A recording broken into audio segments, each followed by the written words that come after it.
بسم اللہ الرحمن الرحیم۔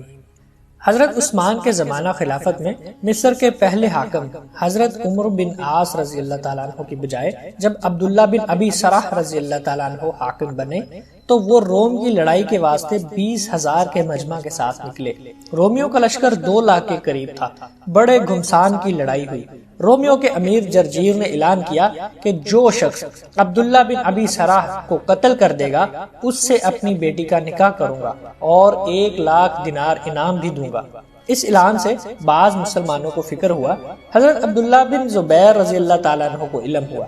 انہوں نے کہا یہ فکر کی بات نہیں ہے، ہماری طرف سے بھی اعلان کیا جائے کہ جو جرجیر کو قتل کرے گا اس کی بیٹی سے اس کا نکاح کیا جائے گا اور 1 لاکھ دینار انعام، اور مزید یہ کہ اس کو ان شہروں کا امیر بنا دیا جائے گا۔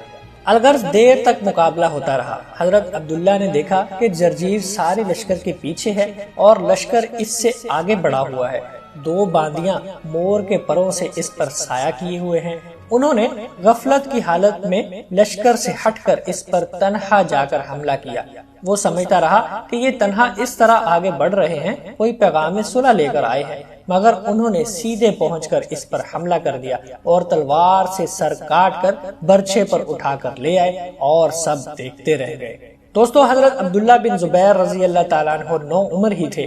ہجرت کے بعد سب سے پہلی پیدائش مہاجرین میں انہی کی ہے۔ مسلمانوں کو ان کی پیدائش سے بہت خوشی ہوئی تھی، اس لیے کہ 1 سال تک کسی مہاجری کے گھر کوئی لڑکا نہ ہوا تھا، تو یہود نے یہ کہنا شروع کر دیا تھا کہ ہم نے ان مہاجرین پر جادو کر رکھا ہے، ان کے لڑکا نہیں ہو سکتا۔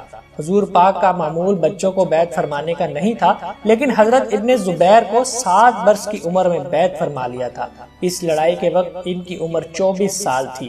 اس عمر میں 2 لاکھ کے مجمع کو پھلانگ کر اس طرح بادشاہ کا سر کاٹنا کوئی معمولی چیز نہیں ہے۔ اللہ تعالی ہم سب مسلمانوں کو اسی طرح کا جذبہ اور شجاعت نصیب فرمائے، آمین یا رب العالمین۔